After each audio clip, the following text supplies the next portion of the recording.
لقد كان لكم في رسول الله أسوة حسنة لمن كان يرجو الله واليوم الآخر وذكر الله كثيرا. إن الحمد لله نحمده ونستعينه ونستغفره ونعوذ بالله من شرور أنفسنا ومن سيئات أعمالنا. من يهده الله فلا مضل له ومن يضلل فلا هادي له، وأشهد أن لا إله إلا الله وحده لا شريك له، وأشهد أن محمدا عبده ورسوله صلى الله عليه وعلى آله وصحبه وسلم. يا أيها الذين آمنوا اتقوا الله حق تقاته ولا تموتن إلا وأنتم مسلمون. يا أيها الناس اتقوا ربكم الذي خلقكم من نفس واحدة وخلق منها زوجها وبث منهما رجالا كثيرا ونساء، واتقوا الله الذي تساءلون به والأرحام إن الله كان عليكم رقيبا. يا أيها الذين آمنوا اتقوا الله وقولوا قولا سديدا يصلح لكم أعمالكم ويغفر لكم ذنوبكم، ومن يطع الله ورسوله فقد فاز فوزا عظيما. أما بعد، فإن أصدق الحديث كتاب الله، وخير الهدي هدي محمد بن عبد الله، وشر الأمور محدثاتها، وكل محدثة بدعة، وكل بدعة ضلالة، وكل ضلالة في النار. حمانا الله وإياكم منها. إخوتي في الله، نواصل بعون الله عز وجل دروسنا في شرح الأرجوزة المئية في ذكر حال أشرف البرية للعلامة ابن أبي العز الحنفي رحمه الله تعالى، بشرح فضيلة الشيخ عبد الرزاق ابن المحسن البدر حفظهم الله عز وجل. وقال الناظم رحمه الله تعالى: والخمر حرمت يقينا فاسمعا، هذا وفيها ولد السبط الحسن، وكان في الرابعة الغزو إلى بني النضير في ربيع أولا، وبعد موت زينب المقدمة، وبعده نكاح أم سلمة.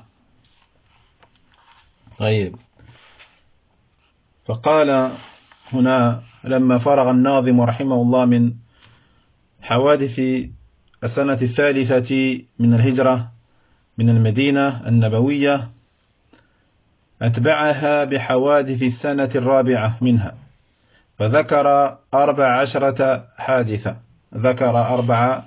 حادثة. Donc, lorsque ici l'auteur, rahimahullah ta'ala, a fini de mentionner les événements de la 3e année de l'hégire du prophète sallallahu alayhi wa sallam à Médine. Donc les événements de Médine de la 3e année de l'hégire. Il va ici enchaîner avec les événements cette fois de la 4e année.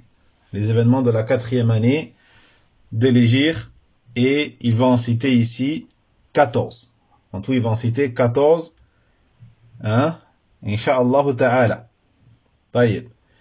إذن نبدأ إن شاء الله تعالى بالحادثة الأولى، وهي غزوة بني النضير. طيب، فقال الناظم رحمه الله: وكان في الرابعة الغزو إلى بني النضير في ربيع أولا. فقوله رحمه الله وكان في الرابعة أي السنة الرابعة من الهجرة بعد غزوة أحد. والناظم تابع في ذلك ابن إسحاق، وذهب عروة بن الزبير والزهري إلى أنها كانت قبل غزوة أحد، وقال الغزو إلى بني النضير أي إلى يهود بني النضير في ربيع أولا أي في شهر ربيع الأول. طيب. Donc on poursuit bi'idhnillahi azza wa jal, et le premier événement ici que l'on va citer de la 3e année de l'hégire, eh bien c'est l'expédition, la Ghazwa qu'on appelle Ghazwatu Bani Nadir, du clan de An-Nadir. Taïb. Donc il dit wa kana fi ar-rabi'a, c'est-à-dire durant la 4e. La 4e quoi? La 4e année. l'année 4 de l'hégire du messager d'Allah sallallahu alayhi wa sallam après la bataille de Uhud. Donc cela s'est déroulé donc après la bataille de Uhud. Donc ici, l'auteur, rahimahullah ta'ala, il a suivi en cela l'avis de notamment Ibn Ishaq, rahimahullah ta'ala, hein, sachant quand même que certains sont d'avis que la ghazwa de Bani Nadir s'est déroulée avant la bataille de Uhud. Donc on a ici une divergence chez les salafs sur le fait est-ce que la ghazwa de Bani Nadir s'est déroulée avant ou après celle de Uhud. D'accord? Donc, ici l'auteur ainsi que Ibn Ishaq sont d'avis que cela s'est déroulé après Uhud. Mais il faut savoir que Urwa ibn Zubayr, qui est le fils de Zubayr, hein, le compagnon Zubayr, ou l'imam Zuhri, également le Shihab Zuhri, l'imam Zuhri, rahimahumullah, sont d'avis, eux, que cela s'est déroulé avant la bataille de Uhud. D'accord? Avant la bataille de Uhud. Donc quand on dit Bani Nadir, ici on parle bien sûr des juifs du clan de Nadir. Les juifs, des descendants de Nadir. Puis il dit Fi Rabi'in awwala, c'est-à-dire durant le mois de Rabi' al-awwal. Durant le mois de Rabi'in al-awwal. Taïb.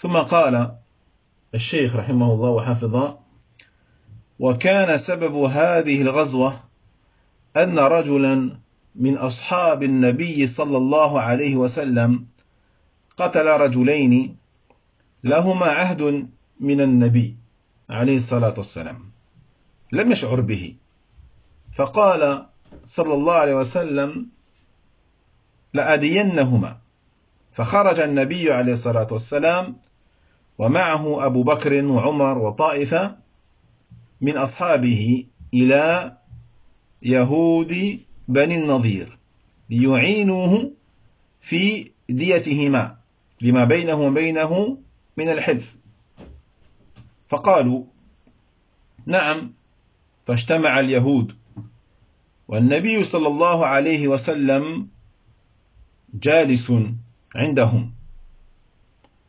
وتشاوروا وقالوا من رجل يلقي على محمد هذه الرحى فيقتله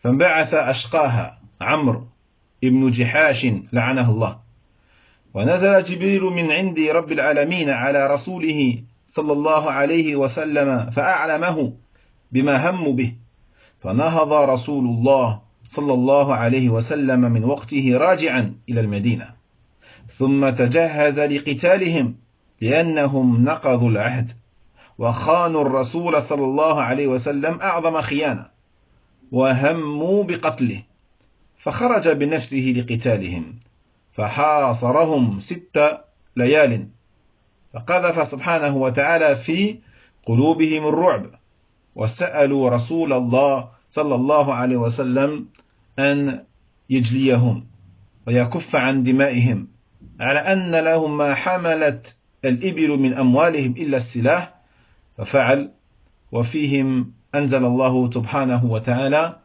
سورة الحشر. طيب. Donc la cause, qu'est-ce qui a provoqué cette expédition de Bani Nadir, cette ghazwa de Bani Nadir? Eh bien c'est le fait qu'un homme, un des compagnons du prophète sallallahu alayhi wa sallam, avait tué 2 hommes.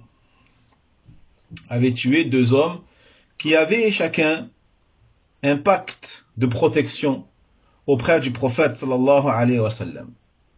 Et ce compagnon-là n'était pas au courant. N'était pas au courant que ces 2 hommes avaient un pacte de protection venant du prophète alayhi salatu wassalam. Et donc le prophète, quand il a appris ça, il a dit la adiyannahuma, c'est-à-dire je vais verser, c'est moi qui vais verser le sang, le prix du sang. le prix du sang de ces deux personnes qui donc ont été tuées par ce compagnon. Donc le prophète sallallahu alayhi wa sallam est sorti et avec lui il y avait Abu Bakr, également Omar et un groupe parmi les compagnons de An-Nabi sallallahu alayhi wa sallam. Ils sont allés donc en direction des Juifs de Bani Nadir afin d'aider ce compagnon-là dans le versement du prix de ce sang, car il y avait entre eux et lui un pacte de protection et de soutien. Donc les Yahoud ont dit oui, ils se sont réunis et le prophète il était assis parmi eux et ils ont commencé à se concerter les uns avec les autres.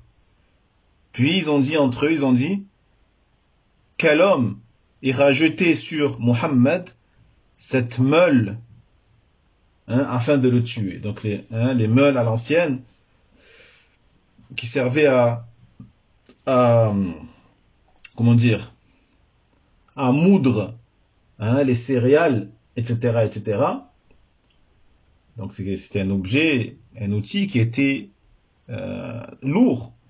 Et donc ils ont dit entre eux, qui parmi nous, parmi les hommes, il prendra cette meule et ira la jeter sur le prophète afin de le tuer. Alayhi salatu wassalam. Donc le plus mauvais d'entre eux, le pire d'entre eux, s'est levé afin de faire cette chose-là. Il s'appelait Amr ibn Jihash. Amr ibn Jihash. Et avant que cet homme-là fasse ce qu'il avait entrepris de faire, Jibril alayhi salam est descendu de la part du Seigneur de l'univers, Tabaraka wa Ta'ala. Jibril.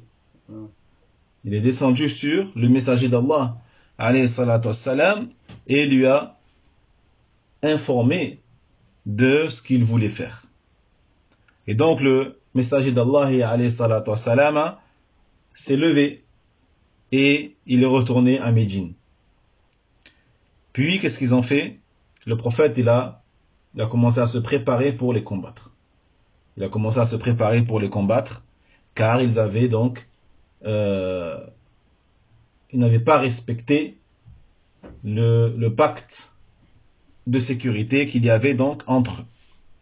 Et ils ont donc trahi le messager d'Allah sallallahu alayhi wa sallam d'une manière évidente.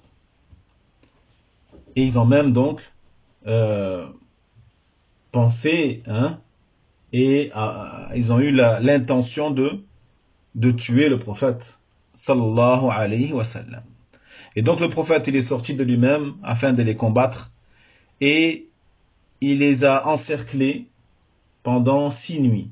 Donc les musulmans ont encerclé cette tribu de Yahoud, de Bani Nadir, durant 6 nuits.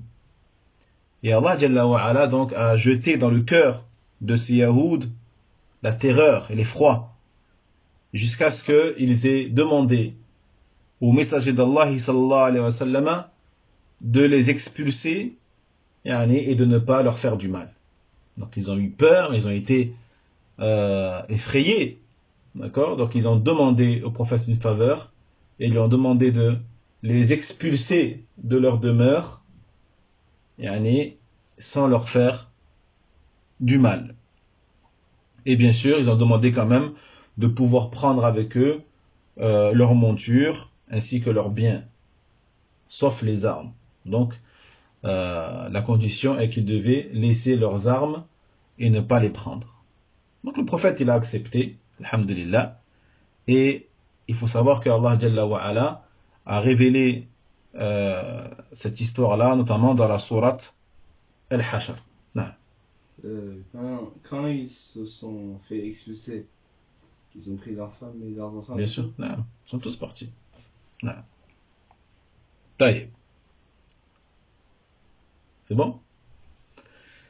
قال الشيخ العتيبي حفظه الله تعالى في هذه القصة. بلغ النبي صلى الله عليه وسلم مكاتبة كفار قريش لليهود، وإعداد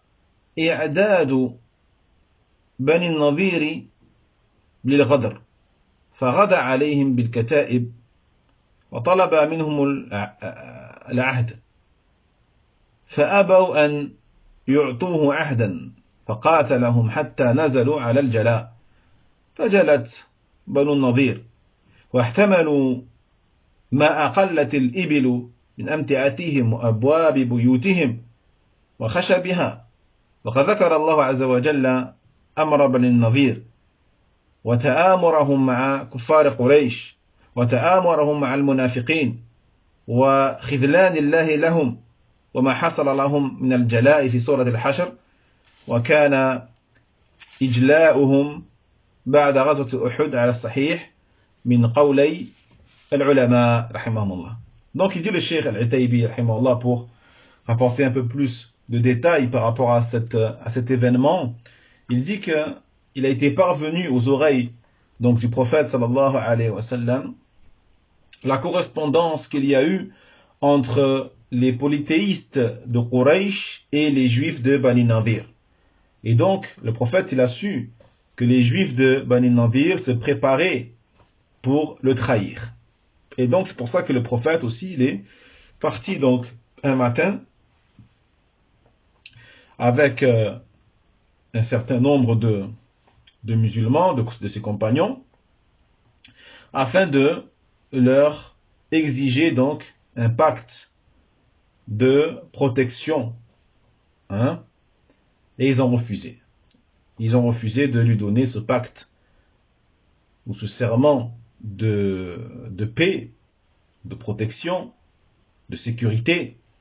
Et c'est pour cela que le prophète aussi, il les a combattus jusqu'à ce qu'ils aient donc demandé d'être expulsés de leur demeure. Et donc les clans ou le clan de Banu Nadir est donc sorti, et comme on a dit, ils ont pris avec eux ce que leur monture pouvait porter, comme affaire. Ils ont même pris les portes de leur maison. Ils ont pris les portes de leur maison, ils ont pris le bois de charpente de leur maison, et ils sont partis. Et donc Allah tabaraka wa ta'ala, il a évoqué justement l'histoire de Bani Nadir, ainsi que le complot qu'ils avaient. Allah, il en a parlé dans le Coran. Il a parlé du complot qu'ils avaient avec les kuffars de Quraysh, le complot qu'ils avaient fait aussi avec les hypocrites, et le fait qu'Allah Jalla wa Ala donc les a laissés tomber. Et Allah Jalla wa Ala a évoqué également donc ce qui leur est arrivé comme expulsion qu'ils ont vécu dans cette sourate, la sourate Al-Hashr. Et donc leur ijla, c'est-à-dire leur expulsion, s'est déroulée, comme on a dit, après la bataille de Uhud. Après la bataille de Uhud, selon l'avis le plus authentique. On a dit qu'il y avait deux avis, un avis qui disait que cela s'est passé avant Uhud, un avis qui dit qu'il s'est passé après Uhud, et c'est l'avis le plus juste. Wallahu a'lam. نعم. ثم قال الناظم رحمه الله: وبعد موت زينب المقدمة وبعده نكاح أم سلمة. وبعد أي بعد ذلك موت زينب، وزينب بنت خزيمة الهلالية أم المساكين زوج النبي صلى الله عليه وسلم. المقدمة أي ذكرا، هذا النظم، حيث مر قريبا ذكر زواج النبي صلى الله عليه وسلم بها. وقال الحافظ في الإصابة: وكان دخوله صلى الله عليه وسلم بها بعد دخوله على حفصة بنت عمر، ثم لم تلبث عنده إلا شهرين أو ثلاثة وماتت. ونقل عن ابن الكلبي أنه صلى الله عليه وسلم تزوجها في شهر رمضان سنة 3 فأقامت عنده 8 أشهر وماتت في ربيع الآخر سنة 4. طيب، إذن هذه هي الحادثة الثانية، وهي وفاة زينب بنت خزيمة الهلالية زوج النبي صلى الله عليه وسلم. Donc on va parler ici du deuxième événement de la troisième année de l'hégire de Nabi sallallahu alayhi wa sallam. Pardon, de la 4e année de l'hégire. D'accord? Donc attention, on parle ici des événements de la 4e année de l'hégire du prophète sallallahu alayhi wa sallam. Donc le deuxième événement ici dont on va parler, c'est le décès de Zaynab bint Khuzayma al-Hilaliya, l'épouse du prophète sallallahu alayhi wa sallam. Donc il dit l'auteur, rahimahullah ta'ala, wa ba'du, c'est-à-dire après cela, donc après l'événement de la bataille de Bani Nadir, Mawtu Zaynab, la mort de Zaynab, la fille de Khuzayma al-Hilaliya, qu'on appelait également Ummul Masakin, la mère des pauvres, car on avait dit donc qu'elle aidait énormément les pauvres et les nécessiteux. Donc l'épouse du prophète alayhi salatu wassalam. Al-Muqaddama, c'est-à-dire celle dont on a parlé précédemment dans le poème, d'accord, il y a quelques vers de cela, lorsqu'on a parlé du mariage du prophète avec elle. Il dit Al-Hafidh dans l'Isaba, son livre Al-Isaba, il dit que An-Nabi sallallahu alayhi wa sallam a consommé le mariage avec elle, c'est-à-dire avec Zaynab bint Khuzayma, après qu'il ait consommé son mariage avec Hafsa, la fille de Omar, avec Hafsata bint Omar. Il faut savoir que donc, elle n'est restée avec lui que 2 mois ou 3 mois. Donc ils sont restés mariés après la consommation du mariage, 2 ou 3 mois, puis elle est décédée, radiyallahu anha. Il était rapporté par, ou selon Ibn al-Kalbi, rahimahullah ta'ala, que le prophète, alayhi salatu wassalam, l'a épousée durant le mois de Ramadan. Durant le mois de Ramadan, la 3e année de l'hégire. La 3e année de l'hégire, d'accord? Ça, on a vu le mariage du prophète avec Zaynab. Et elle est restée donc avec lui pendant 8 mois. Lui, il dit qu'elle est restée auprès de lui pendant 8 mois, puis elle est morte durant le mois de Rabi'in al-Akhir, la 4e année. Durant le mois de Rabi'in al-Akhir, la 4e année. وبعده نكاح أم سلمة بنت أمية ابن المغيرة القرشية المخزومية، كانت ممن أسلم قديما هي وزوجها أبو سلمة ابن عبد الأسد ابن المغيرة، وهاجر إلى الحبشة فولدت له سلمة، ثم قدم إلى مكة وهاجرا إلى المدينة. وكانت هجرة زوجها أبو سلمة سابقة لهجرتها، ولما توفي عنها زوجها تزوجها رسول الله صلى الله عليه وعلى آله وسلم. Puis dit l'auteur, rahimahullah ta'ala, et après cela, le mariage avec Salama. C'est-à-dire après la mort de Zaynab bint Khuzayma, le prophète alayhi salatu wassalam a épousé Salama. Salama, la fille de Umayya ibn al-Mughira. La fille de Umayya ibn al-Mughira. Al-Qurashiyya al-Makhzoumiyya. Donc, il faut savoir que elle et son ancien époux, qui est Abu Salama ibn Abd al-Asad ibn al-Mughira, furent